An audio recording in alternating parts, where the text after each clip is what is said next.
देखिए पॉलीमराइजेशन हो गया ये।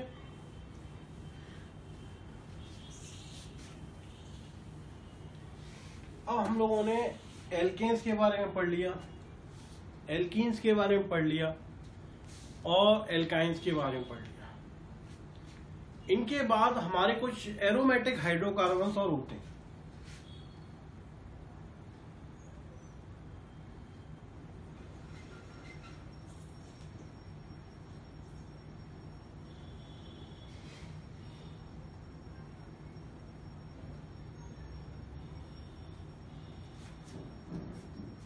एरोमेटिक हाइड्रोकार्बन्स का मतलब है, इनको हम एरीन्स भी कहते हैं। क्या कहते हैं? एरीन्स।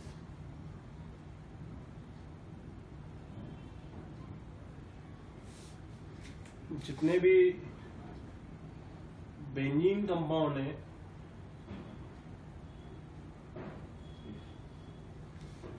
ये जो है वो एरोमेटिक कंपाउंड कहलाते हैं।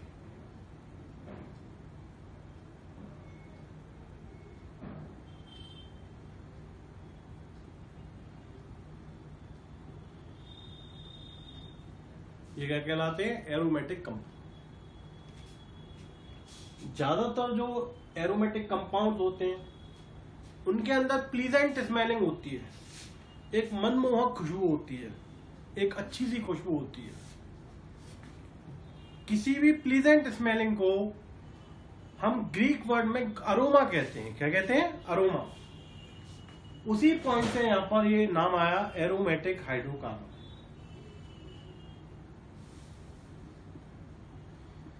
Most of them are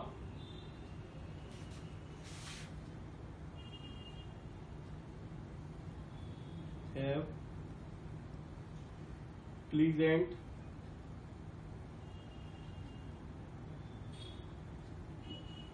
smelling।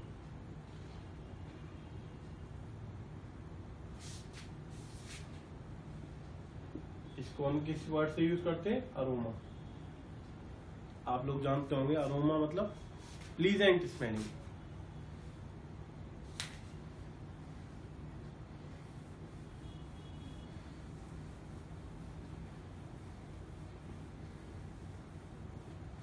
ये जितने भी एरोमेटिक कंपाउंड्स होते हैं ये नॉन पोलर होते हैं। हम कह सकते हैं दे आर नॉन पोलर।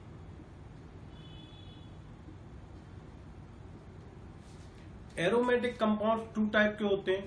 एक होते हैं बेंजीनॉइड्स,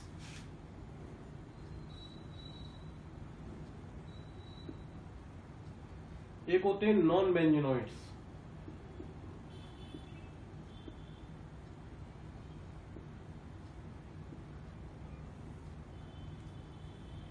बेंजीनॉइड्स क्या होते हैं? जिनके अंदर बेंजीन की रिंग पाई जाती है। जिन कंपाउंड के अंदर बेंजीन की रिंग पाई जाएगी वो क्या कहलाते हैं? बेंजीनॉइड्स।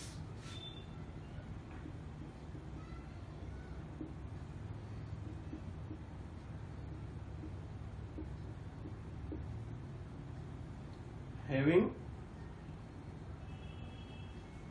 Benzene ring.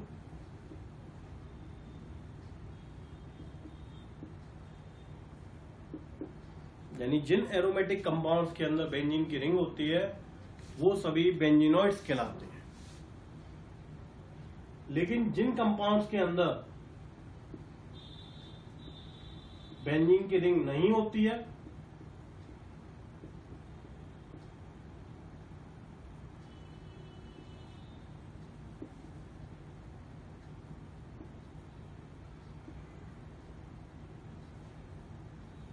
ये बेंजीन रिंग नहीं रखते।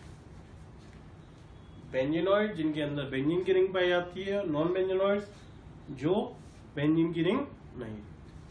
क्लियर है?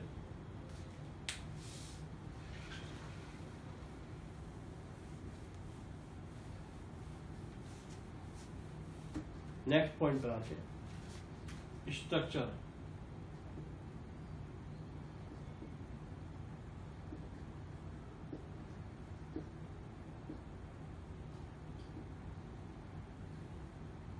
नेक्स्ट आता है आपका स्ट्रक्चर ऑफ बेंजीन।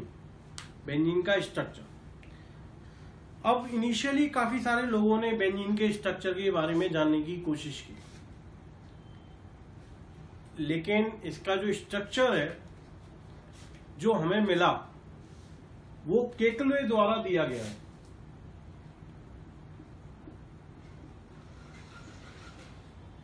ये जो स्ट्रक्चर है बेंजीन का,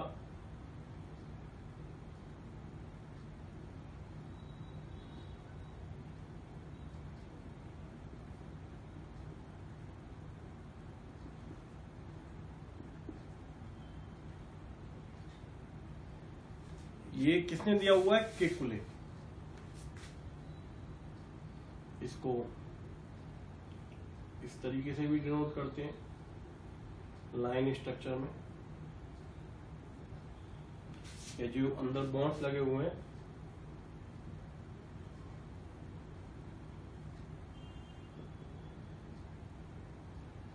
इनको हम इस तरीके से भी,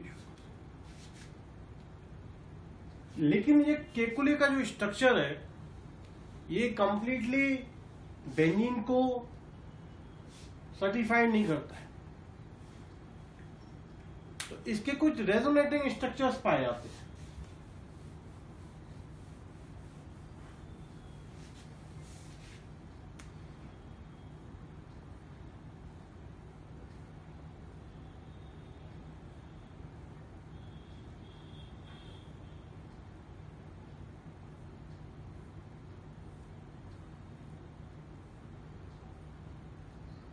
देखिए यहां देखिएगा, ये जो बॉन्ड है इस साइड में और यहां ये बॉन्ड जो है इस साइड में है, तो ये एक दूसरे के रेजोनेटिंग स्ट्रक्चर्स हैं।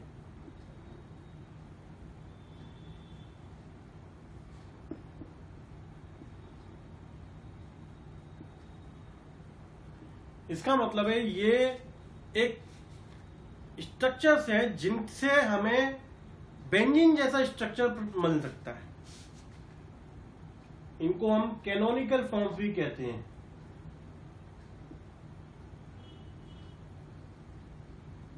इनको हम क्या कहते हैं? Canonical forms. इनसे ही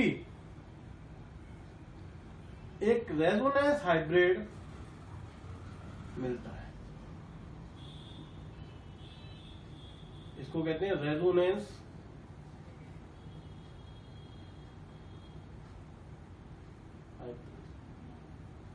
इसको हम क्या कहते हैं? Resonance hybrid. ये रेजोनेंस हाइब्रिड जो है पाया जाता है इस तरह। ये जो है कंप्लीटली जो बेंजीन का स्ट्रक्चर है उसको शो करता है। ये रेजोनेंस हाइब्रिड है, ये रेजोनेटिंग स्ट्रक्चर्स कहलाते हैं, या इनको हम कैनोनिकल फॉर्म भी।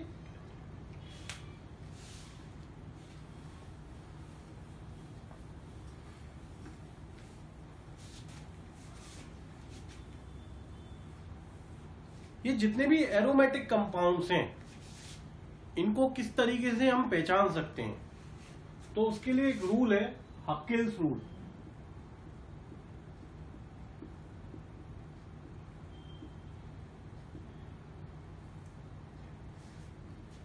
हकिल्स रूल में पहला पॉइंट है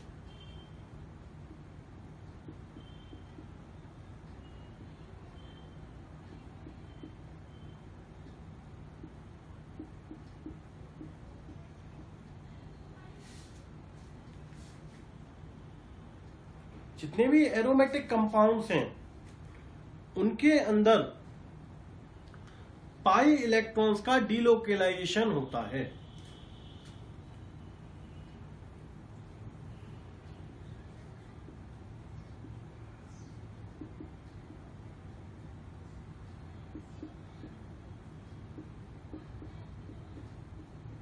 इनके अंदर क्या होता है? पाई इलेक्ट्रॉन्स का डीलोकेलाइजेशन। किस तरीके से होता है डीलोकेलाइजेशन इनके अंदर पाई इलेक्ट्रॉन्स का?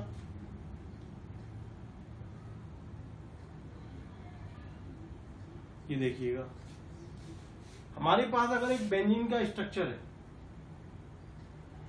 हमें मालूम है जो सिंगल बॉन्ड्स होते हैं वो सिग्मा बॉन्ड होते हैं, और जो डबल बॉन्ड होते हैं उनमें एक पाई बॉन्ड होता है। तो ये जो बॉन्ड्स हैं ये कैसे बॉन्ड्स कहलाते हैं? Pi bonds. ये इस बेंजीन के अंदर डीलोकलाइज होते हैं। मतलब जैसे यहाँ डबल बॉन्ड है, यहाँ सिंगल बॉन्ड है, यहाँ डबल बॉन्ड है, सिंगल बॉन्ड है, double bond, single bond, double bond. इसका मतलब है इनके अंदर कंजुगेशन सिस्टम होना चाहिए एक तरीके से। ये डीलोकलाइजेशन कहलाता है।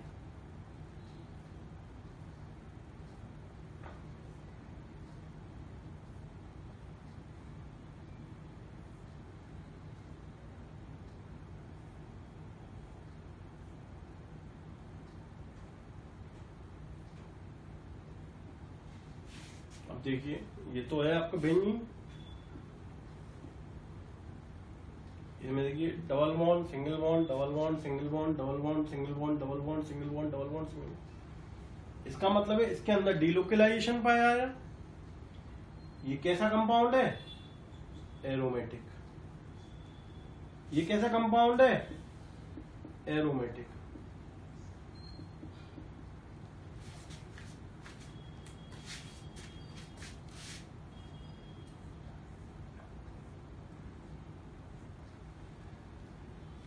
इसके अंदर देखिए double bond, single bond, double bond, single bond, double bond. इसका मतलब इसके अंदर भी डीलोकलाइजेशन है। ये भी एरोमेटिक कंपाउंड है, लेकिन ये तो एरोमेटिक कंपाउंड है ही नहीं। दूसरा पॉइंट क्या है?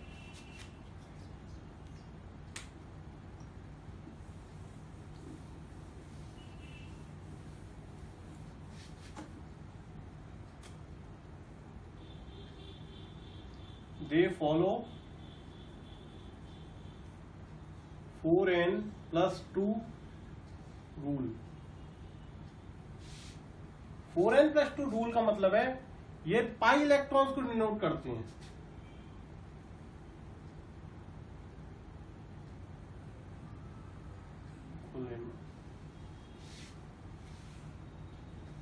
फॉर एन एग्जाम्पल, अगर हमारे पास n की वैल्यू कुछ भी इंटीजर वैल्यू हो सकती है, 4 so on, अगर हम यहाँ n की वैल्यू को 0 लेते हैं, अगर n की वैल्यू को अगर हम 0 लेते हैं तो हमारे पास 4n+2 की वैल्यू क्या होगी? 2। अगर हम n की वैल्यू को 1 लेते हैं उस कंडीशन में कितनी होगी? 6। अगर n की वैल्यू को हम 2 लेते हैं तो क्या होगा? 2 4 8 +2 10। n की वैल्यू को 3 लेते हैं तो क्या होगा? 14। यानी कि अगर इतने नंबर ऑफ पाई इलेक्ट्रॉन्स हैं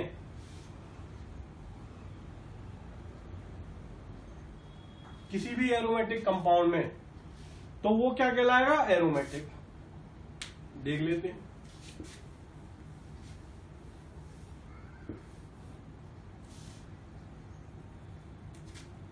ये बेंजीन की रिंग है। देखिए हमें मालूम है इसके अंदर डीलोकलाइजेशन है, कंजुगेटेड सिस्टम है, double bond, single bond, double bond, single bond, double bond, single bond. इसके अलावा इसके अंदर कितने पाई बॉन्ड है? 3 पाई बॉन्ड का मतलब है 6 पाई इलेक्ट्रॉन्स हैं इसके अंदर। यहां 6 वैल्यू आती है, इसका मतलब ये क्या है? कंफर्म हो जाता है ये कैसा है? एरोमेटिक।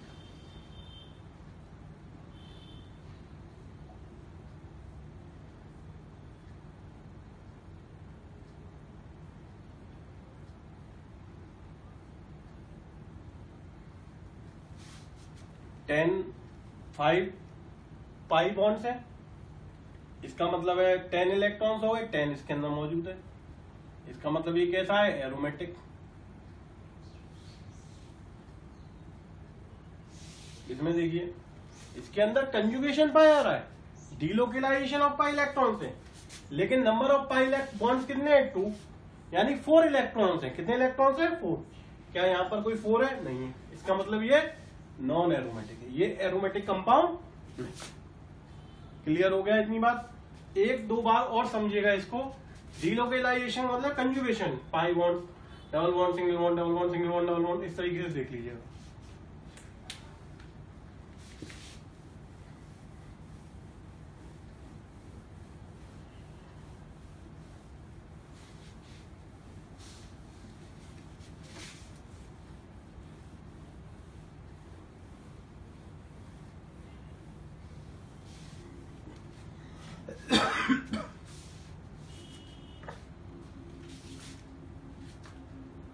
ये क्लियर हो गया। नेक्स्ट आता है method of preparation.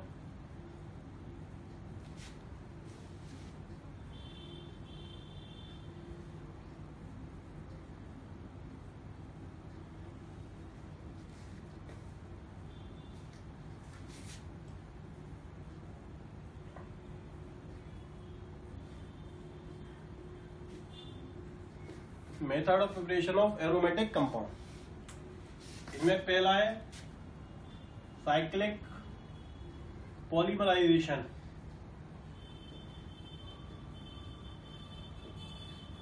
Of ethyne. अभी हमने वो रिएक्शन करा था, 3 मोल्स लिए थे एसिटिलीन के, और इसको हमने रेड हॉट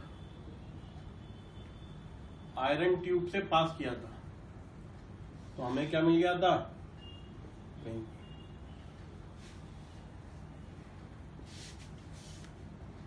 दूसरा प्रोसेस है डीकार्बोक्सिलेशन। ये हमने हाइड्रोकार्बन में पढ़ा हुआ है। हमने डीकार्बोक्सिलेशन प्रोसेस में पढ़ा था कि जो सॉल्ट्स हैं सोडियम एसीटेट के,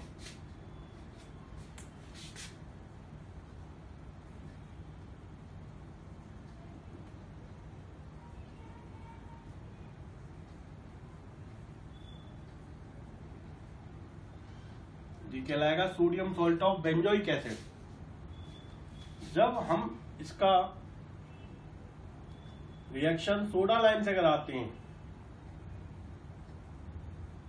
ये क्या कहलाता है? Soda lime. इसको पहले भी हम पढ़ चुके हैं। NaOH और CaO को क्या कहते हैं? Soda lime.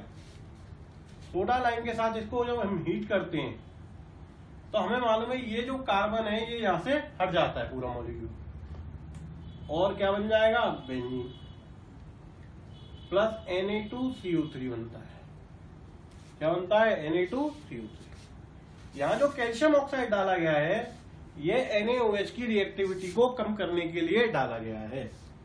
ये आपको लर्न करना है, नोट कर लीजिए। नेक्स्ट है फ्रॉम फिनॉल। फिनॉल के द्वारा हम किस तरीके से एरोमेटिक कंपाउंड बना सकते हैं? फिनॉल से हम किस तरीके से एरोमेटिक कंपाउंड बनाएंगे? देखिए ये हमारे पास क्या है? फिनॉल है। इसको हम कहते हैं फिनॉल। इसका मतलब है इसके अंदर OH ग्रुप मौजूद है। क्या मौजूद है? OH group. हम इसका जब जिंक के साथ रिएक्शन करते हैं और हीट करते हैं तो हमें क्या मिल जाएगा? बेंजीन मिल जाता है।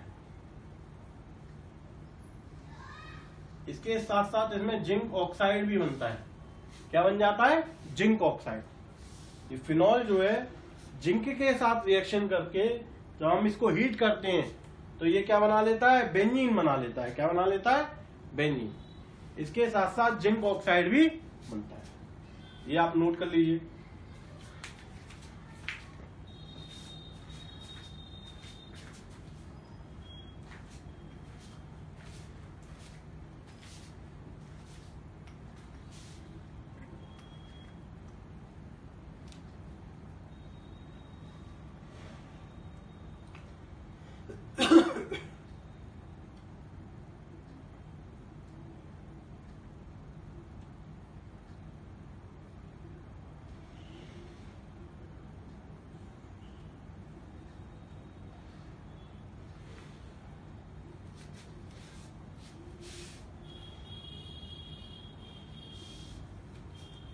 देखिए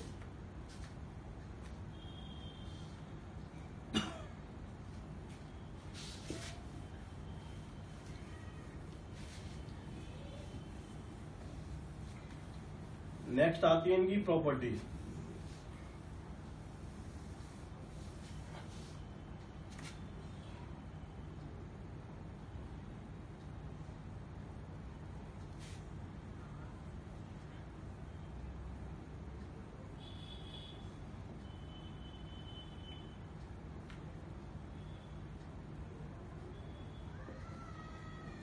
प्रॉपर्टीज ऑफ एरोमेटिक कंपाउंड, इनकी कुछ प्रॉपर्टीज होती हैं एरोमेटिक कंपाउंड्स की, उनके बारे में हम जानेंगे। देखिए जितने भी एरोमेटिक कंपाउंड्स हैं ये जो है नॉन पोलर होते हैं, ये हमें मालूम है।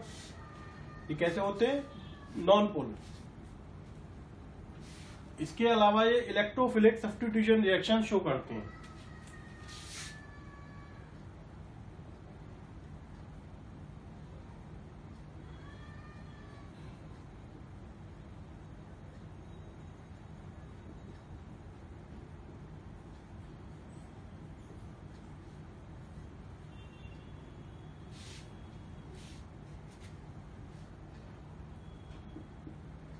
पहला है इसमें नाइट्रेशन।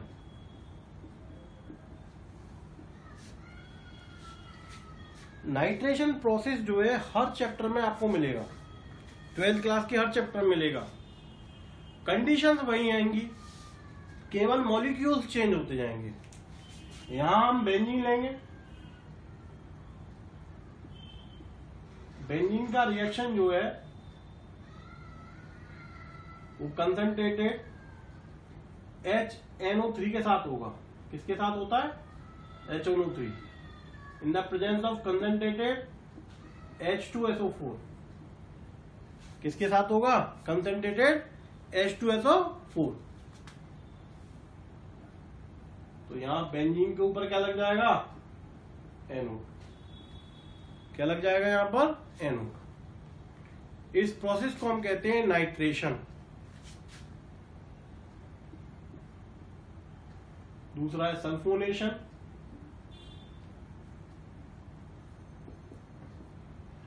सल्फोनेशन में क्या होता है? ये जो बेंजीन है इसकी रिएक्शन हम कंसंट्रेटेड H2SO4 के साथ करते हैं।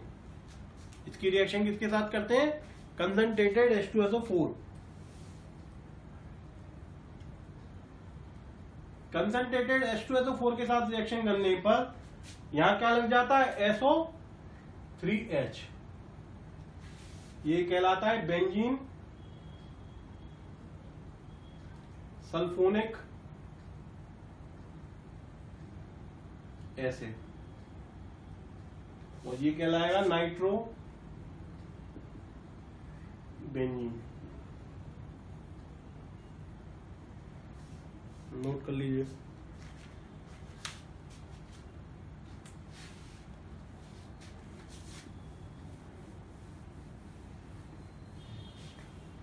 इसमें थर्ड रिएक्शन आती है आपकी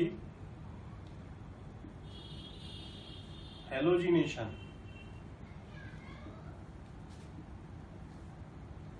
इसमें हम क्या करते हैं? बेंजीन की रिएक्शन किसी भी हैलोजन के साथ करा सकते हैं, chlorine, bromine, iodine, in the presence of anhydrous AlCl3। तो यहां क्लोरीन लग जाता है, इसको हम कहते हैं क्लोरोबेंजीन।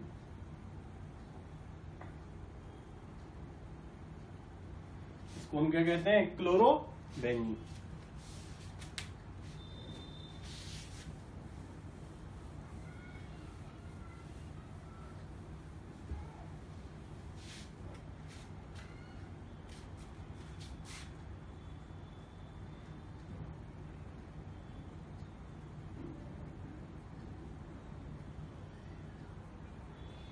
नेक्स्ट आता है फ्रीडल क्राफ्ट रिएक्शन।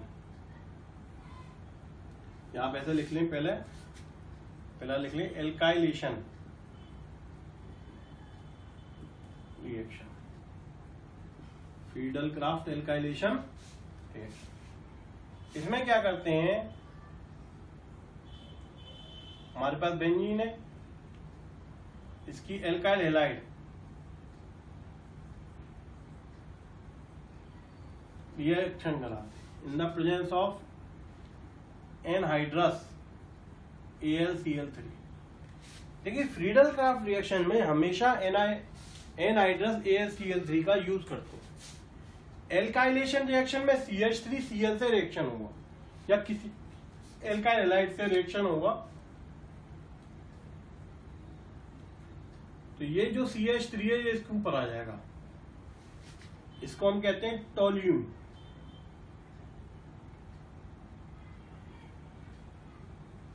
क्या कहते हैं? टोल्यून। नोट कर लीजिए।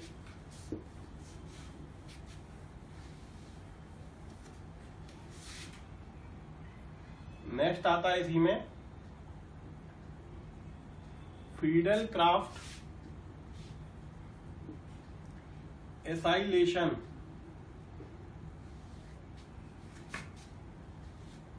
रिएक्शन।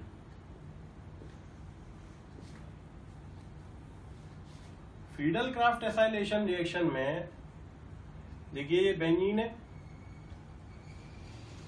और ये एसीटाइल क्लोराइड है।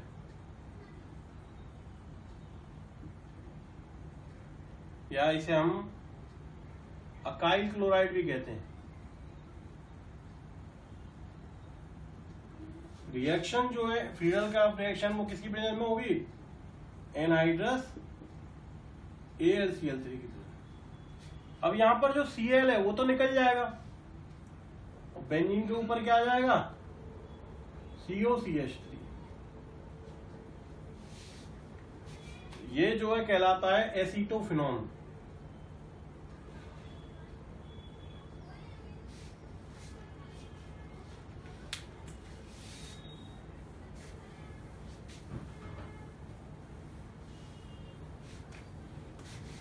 इसका हम बेंजाइल क्लोराइड से भी रिएक्शन कर सकते हैं।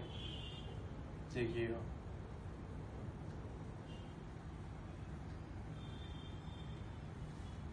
ये कहलाता है बेंजाइल क्लोराइड। रिएक्शन वही एनहाइड्रस AlCl3 तो आपको लेना ही पड़ेगा। आपको फ्रीडल क्राफ्ट रिएक्शन में ये बात हमेशा याद रखनी है कि हमेशा जो रिएक्शन होगी वो एनहाइड्रस AlCl3 की प्रेजेंस में होगी। यहाँ इसके ऊपर COC6H5 बन जाता है। ये कहलाता है बेंजोफिनोल। ये क्या कहलाता है? बेंजोफिनोल। नोट कर लीजिए।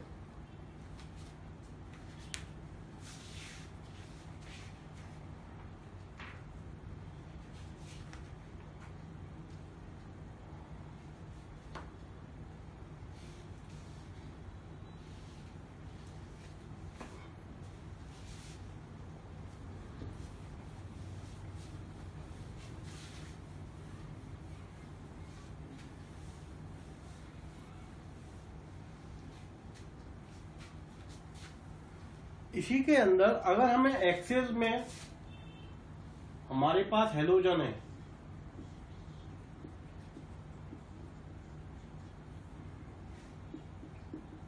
और ये रिएक्शन जो है एनहाइड्रस AlCl3 के प्रेजेंस में ही हो और ये कोल्ड ठंडा लेंगे, उस कंडीशन में क्या होता है?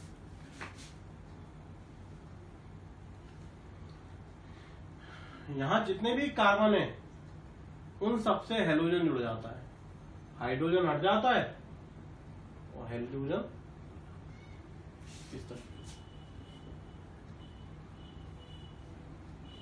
इसको कहते हैं हेक्सा क्लोरोबेंजीन।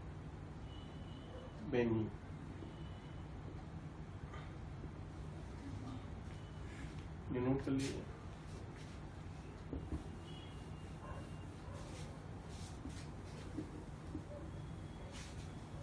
इसके अलावा इसमें एडिशन रिएक्शंस भी होती हैं।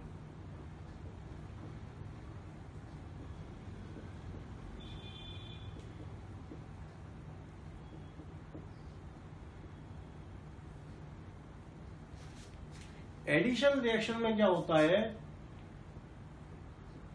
जो हमारे पास बेंजीन है इसका हाइड्रोजनेशन कर देते हैं हम in the presence of nickel. तो ये साइक्लो हेक्सेन बन जाता है। इसके अलावा इसी में अगर हम हेलोजन की रिएक्शन करें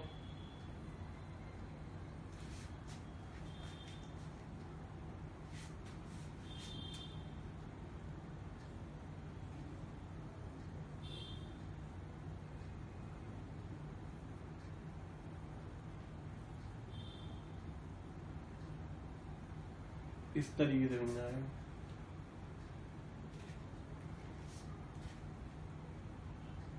इसके अलावा हम इसका कंबशन भी कर सकते हैं।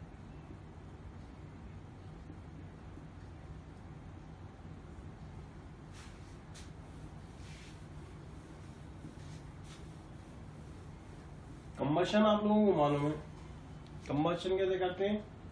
जैसे हमारे पास बेंजीन है C6H6, इसका ऑक्सीजन के साथ रिएक्शन कराएंगे। ऑक्सीजन के साथ क्या करेंगे? इसको बर्न करेंगे, हीट करेंगे, तो हमारे पास जितने कार्बन है उतने तो कार्बन डाइऑक्साइड बन जाएंगे, जितने हाइड्रोजन है उसके हाफ क्या बन जाएंगे? Water molecule. तो यहां क्या आ जाएगा? 15 अपॉन, कंप्लीट हो गया। तो ये तीनों रिएक्शन इसके अंदर होती है।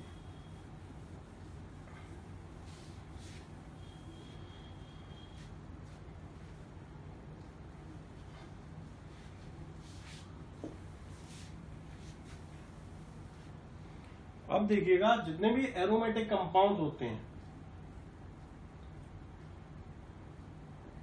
ये बेंजीन है, इसके पास अगर कोई ग्रुप लगा होता है, मान लीजिए कोई X ग्रुप लगा हुआ है, तो इसके पास वाला जो कार्बन है, ये जो पोजीशन है, ये ऑर्थो पोजीशन कहलाती है।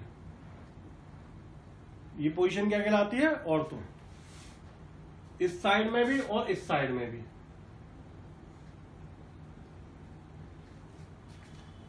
इस ऑर्थो से पास जो का पोजीशन है वो क्या कहलाती है? मेटा।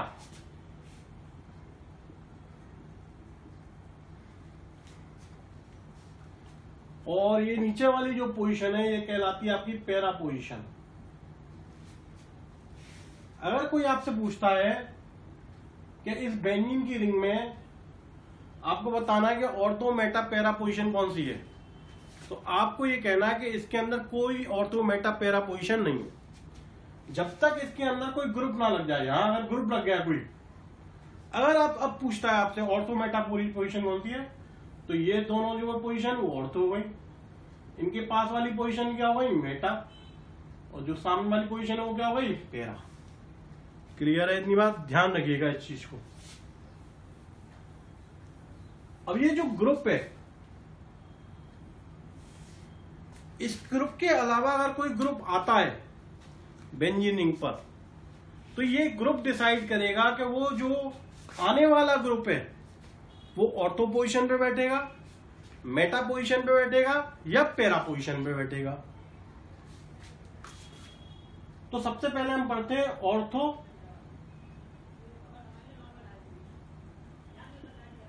पैरा डायरेक्टिंग ग्रुप्स के बारे में।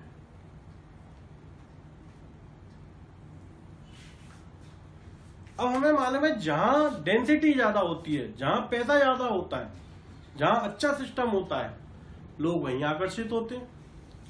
यानी कि अगर बेंजीन रिंग की बात करें तो बेंजीन रिंग के अंदर जहां डेंसिटी ज्यादा होगी, जहां इलेक्ट्रॉन डेंसिटी ज्यादा होगी, वहां पर आने वाला इलेक्ट्रॉन बैठेगा। जैसे हमारे घर पे बुआ जी आती है हमारी, तो हम अपनी बुआ जी को बेडरूम तक ले जाते हैं, आओ बुआ जी आओ।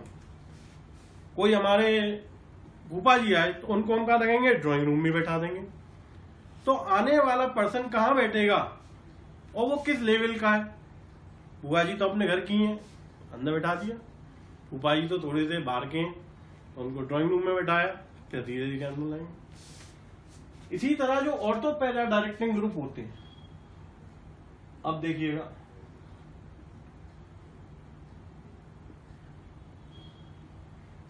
यहां इसके ऊपर एक OH ग्रुप जुड़ा हुआ है। क्या जुड़ा हुआ है? OH group. इस OH ग्रुप में इस ऑक्सीजन के पास 2 लोन पेयर्स हैं। ये लोन पेयर का ट्रांजैक्शन यहां पर हो जाता है, और ये जो पाई इलेक्ट्रॉन्स है उनका ट्रांजैक्शन यहां हो जाता है। तो इसका एक रेजोनेटिंग स्ट्रक्चर बन जाता है। इस पर तो इसने इलेक्ट्रॉन दिए तो इस पर पॉजिटिव चार्ज आ जाएगा, यहां इलेक्ट्रॉन आए तो डबल बॉन्ड हो जाएगा। यहां से बॉन्ड गया, इलेक्ट्रॉन कहां गए, यहां पर, तो यहां पर क्या आ जाएगा, नेगेटिव चार्ज, यानी इस पोजीशन पर इलेक्ट्रॉन डेंसिटी बढ़ गई। और ये पोजीशन क्या है, पैरा पोजीशन। अब क्या होता है, ये इलेक्ट्रॉन्स यहां आ जाते हैं और ये बॉन्ड का ट्रांसफर यहां हो जाता है।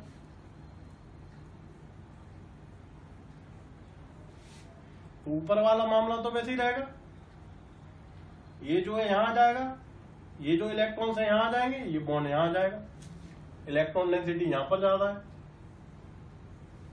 नेक्स्ट क्या होगा, ये बॉन्ड यहां आ जाएगा, ये बॉन्ड यहां आ जाएगा। ऊपर वाला सिस्टम तो वैसे ही रहेगा, ये बॉन्ड वैसा का वैसे ही रहेगा, ये बॉन्ड यहां आ जाएगा और ये इलेक्ट्रॉन्स यहां पहुंच जाएंगे, यहां पर इलेक्ट्रॉन डेंसिटी ज्यादा होगी। अब क्या होगा, ये इलेक्ट्रॉन यहां आ जाएंगे और ये दोबारा से वहीं पहुंच जाएगा।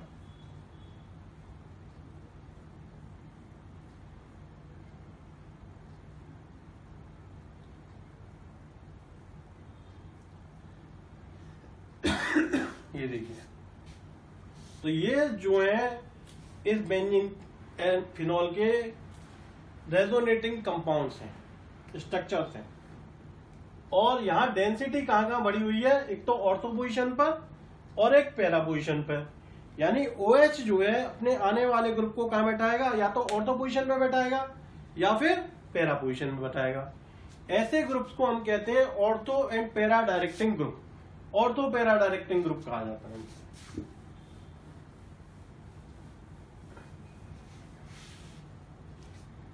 नोट कर लीजिए, इसको बना लीजिए सही से।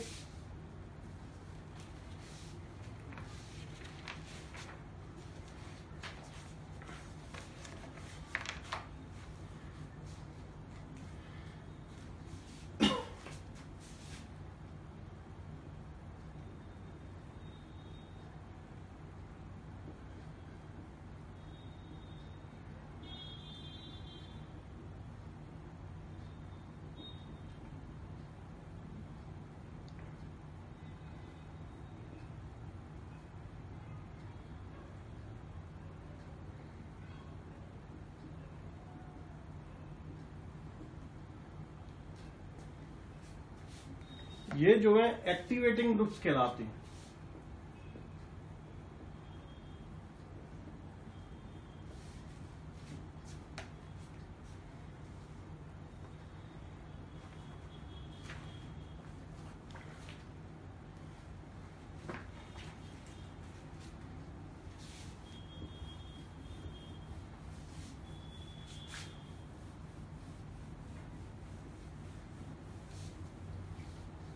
नोट कर लिया। नेक्स्ट होते हैं मेटा डायरेक्टिंग ग्रुप।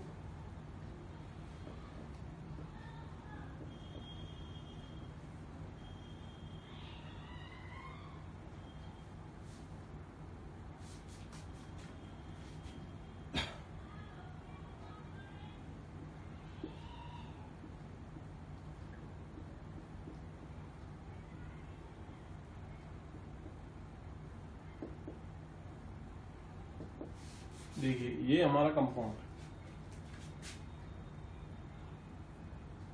ये नाइट्रोबेंजीन है। यहां देखिए, ये नाइट्रोजन और ऑक्सीजन में, ऑक्सीजन जो है वो कैसा कंपाउंड है, इलेक्ट्रोनेगेटिव, नाइट्रोजन के कंपेयर में। तो ये इलेक्ट्रॉन्स को अपनी तरफ अट्रैक्ट करेगा। ये बॉन्ड जो है यहां ट्रांसफर हो जाएगा और ये बॉन्ड यहां ट्रांसफर हो जाएगा।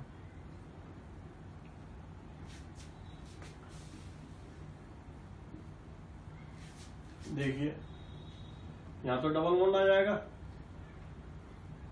यहां जो है सिंगल बॉन्ड आ जाएगा, 6 इलेक्ट्रॉन आएंगे, यानी कि इसके पास कैसा चार्ज आ जाएगा, नेगेटिव चार्ज। और ये बॉन्ड वही आएंगे, तो यहां पर कैसा आ जाएगा, पॉजिटिव चार्ज। यानी इस पोजीशन पे इलेक्ट्रॉन डेंसिटी यहां पर कम हो गई।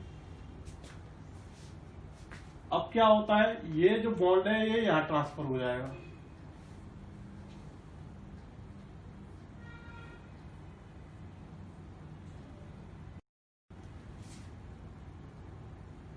ये बॉन्ड यहां ट्रांसफर।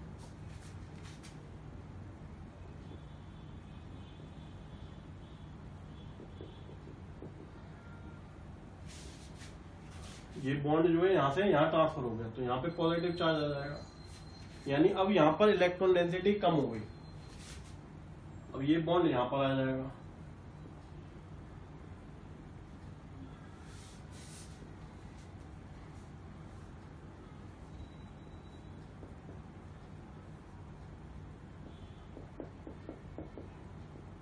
अब देखो यहाँ पर इलेक्ट्रॉन डेंसिटी क्या हो गई, कम हो गई। इसके बाद ये जो है ये बॉन्ड जो है यहाँ आ जाएगा, ये इलेक्ट्रॉन्स का ट्रांसफर यहाँ हो जाएगा।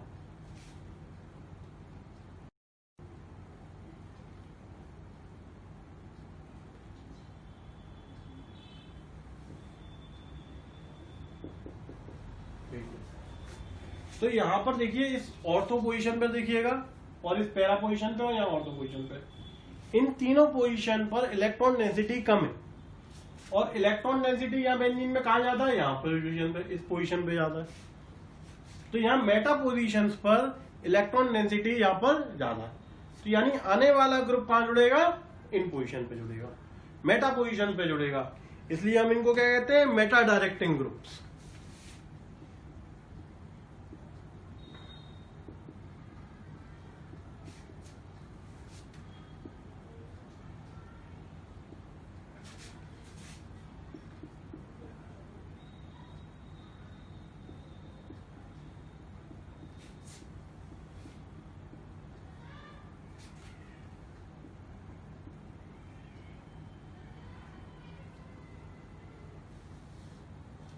ये सभी जो है मेटा डायरेक्टिंग ग्रुप, ये आप ध्यान रखिएगा। यानी अगर ये ग्रुप लगे हुए हैं तो आने वाला ग्रुप जो है वो कहाँ बैठेगा, मेटा पोजीशन पे बैठेगा। नोट कर लीजिए इसको।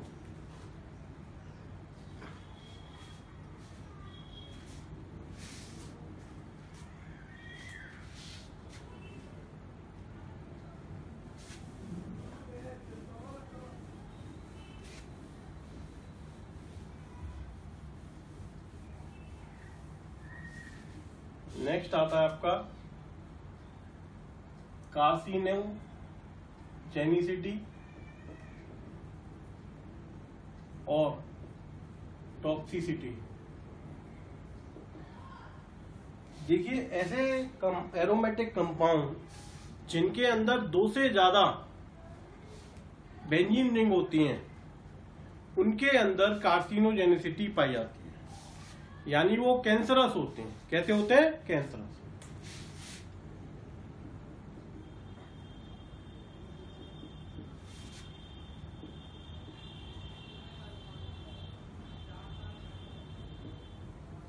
Having more than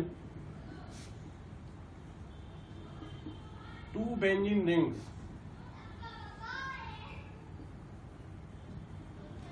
are toxic or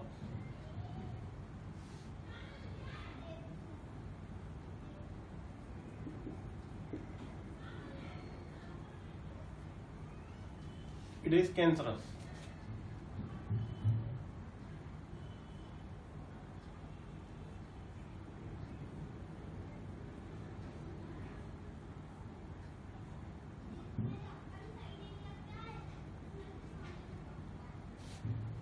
ये जो है इस टाइप के जो कंपाउंड होंगे वो कैसे होंगे, कार्सिनोजेनिक होंगे और टॉक्सिक होते हैं, ये नुकसान पहुंचाते हैं लोगों को।